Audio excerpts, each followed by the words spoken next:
What's going on, everyone? So when D'Angelo Russell opted in for the Los Angeles Lakers, that was the best case scenario because it gave them his $18.7 million contract, and now they can use to go and shop and try to upgrade this roster. And the Lakers are doing that very thing. Lakers are waiting around, right? Klay Thompson, we're all kind of just like sitting here looking at our watch, right? Like, come on, can something happen, right? We're all very impatient, want to see that first domino to fall. But the Lakers, I'm sure, are still behind the scenes, kind of having these conversations, trying to see what is out there, and are heavily shopping D'Angelo Russell based on reports.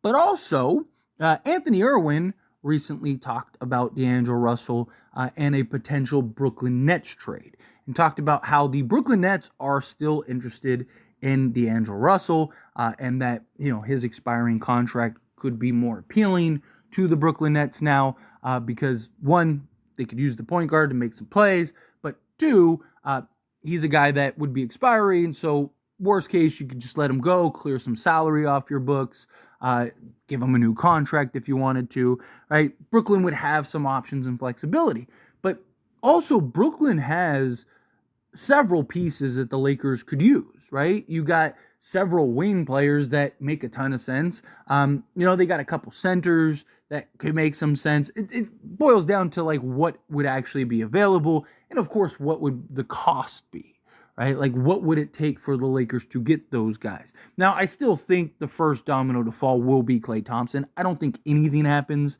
until Klay Thompson makes his decision, whether it's to go to the Dallas Mavericks or it is to come to the Lakers. And I also think it depends on in which form does it take to acquire Klay, right? If you have to trade for Klay, then that's a lot different than if you have to, or you can just sign him with the MLE, right? Because if you have to trade for Klay, what do you have to give up for Klay? And what if they want D'Angelo Russell? Right? What if D'Lo is the guy that they want because he's an expiring contract, and they're like, oh, we don't want to take on Rui or something like that because we don't want salary on the books. We want to try to clear some salary. So now you end up losing D'Lo in a deal for, say, Klay and whatever else, and now you're in a position where it's like, okay, well, there goes the Brooklyn Nets trade because they only want D'Lo, and that's not a thing, right? So that's kind of, again, the first piece that has to fall. But going under the assumption that either Klay goes to Dallas or the Lakers sign Klay for the MLE, I do think Brooklyn would be an excellent trade partner at that point, because particularly they have wings that you could go and put around Klay and Reeves and LeBron and AD, right? First one, and my favorite option, would be Cam Johnson. Cam Johnson's a guy that is very versatile, right? He is looked at as a 3-and-D wing, but he can do a lot more than that. He's versatile in the sense of, like, he can put the ball on the deck, he can go get his own shot, hit from the mid-range, right? He's got good size, he's 6'8", he's still only 28 years old, so he's on the right side of 30.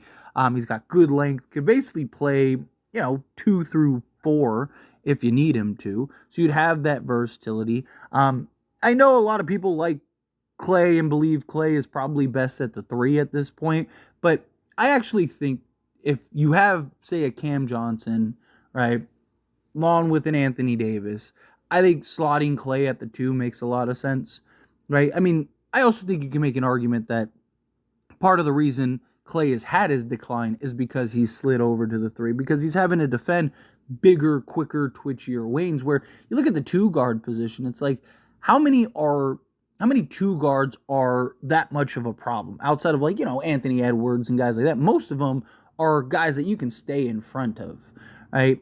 And Klay just has to be serviceable at that point, because you'd have Cam Johnson, who could defend the best player on the other team and use his size and length. You'd have Klay Thompson, who you just need to be serviceable. If you go with Austin Reeves at, say, the 1, just for, position's sake, right? Like, again, he just has to be serviceable. Cam Johnson's a guy that go get you anywhere from 15 to 20 on any given night.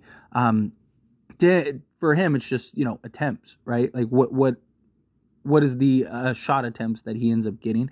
But this is a guy that's 52% from 2-point range, shoots 40% from 3-point range. I mean, he's a career 39.2% from three-point range on 6 attempts per game. So it's not a guy that's taking 2 or 3. It's a guy that legitimately can knock down the 3 ball and again, create a little bit for himself, put the ball on the deck, can rebound, do basically everything that you could want from that position. And like I said, he's still young enough to where you'd have him long-term, longevity-wise. So I think if you could, end up with Klay and then go get a Cam Johnson, I think that would be massive in just really starting to upgrade this roster. And he's also a guy that he has long-term money, but it's actually a good thing for the Lakers, right? Because if you're making these types of moves, you're keeping these guys more likely than not long-term. And so Cam Johnson, he's making $23.6 million this year. He drops down to 21.5 in 2025, 2026, which could, depending on how things shape up, actually be kind of helpful. And then jumps back up to 23.6 million in 2026, 2027. So you basically have him through the age of 30. And, again, you're kind of pushing your chips in at this point if you are to land Klay and do these types of moves to where, he lines up perfectly with like the rest of the team and the rest of the roster.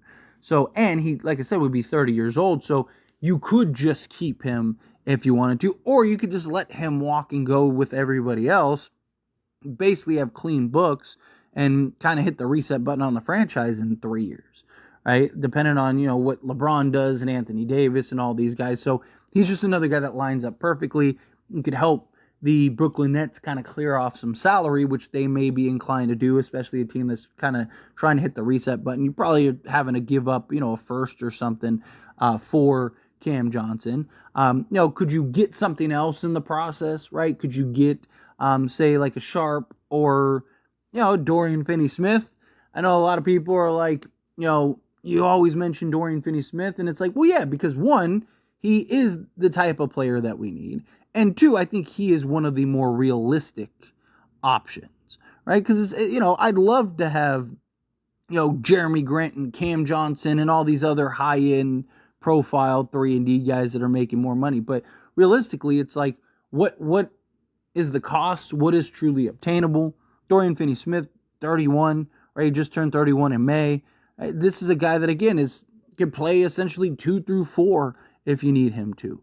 Is a veteran guy, right? A guy that shoots 40% from 3 or has the capability of shooting 40% from 3. He's a guy that can defend on the other side of the court, right? He's a guy that can go get you, 10 points a game, right? Again, he's not, obviously, I'd love to have Cam Johnson more. I'd probably prefer Jeremy Grant more. There's several guys I would prefer more, but it's about what's most realistic, right? But could you work it out to where you get both, right? Could you get Dorian Finney-Smith and Cam Johnson? And now you have, Dorian Finney-Smith off the bench. Or, you could, if you really wanted to, you could kind of operate LeBron as like your, point guard and even go with something like a Klay, Dorian Finney-Smith, Cam Johnson, LeBron James, and Anthony Davis. Now you have this like just big, versatile, switchable lineup, right? I'm not saying you have to necessarily start that or anything, but gives you that option, would give you that flexibility. And you can't have too many just sizable 3-and-D wings in this league. And the Lakers, that's the problem, is the Lakers don't really have both in one, right? It's like Rui, great offensively, bad defensively. Vando, great defensively, bad offensively.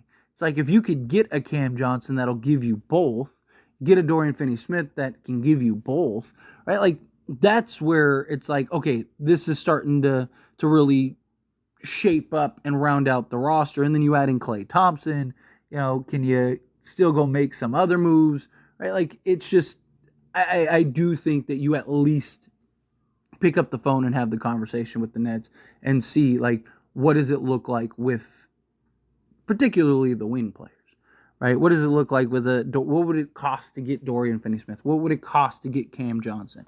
And if the price is right for them, I think you have to do it, right? You need the defensive pieces, right? So anyway, as always, this is a discussion. I pass a question on you. Let me know your thoughts and opinions down in the comments below. What do you think? How do you feel? What are your thoughts?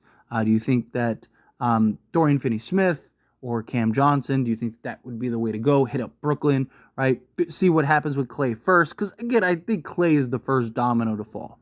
No matter what, I think we're all going to kind of wait up for Klay. And then if he signs on, then they'll, act accordingly and go this direction. If he doesn't and he goes elsewhere, then I think that they'll go this direction, right? So I think it just depends. But we'll see. Time will tell. Anyway, again, how you feel, whatever your thoughts are, let me know down in the comments below. That being said, if you haven't liked this video, hit that like button. Helps me a lot. It's me enjoy these types of videos, and I truly appreciate it. Not subscribe to the channel, hit that subscribe button, turn on the bell notifications. Appreciate y'all. See you in the next one. Thank you.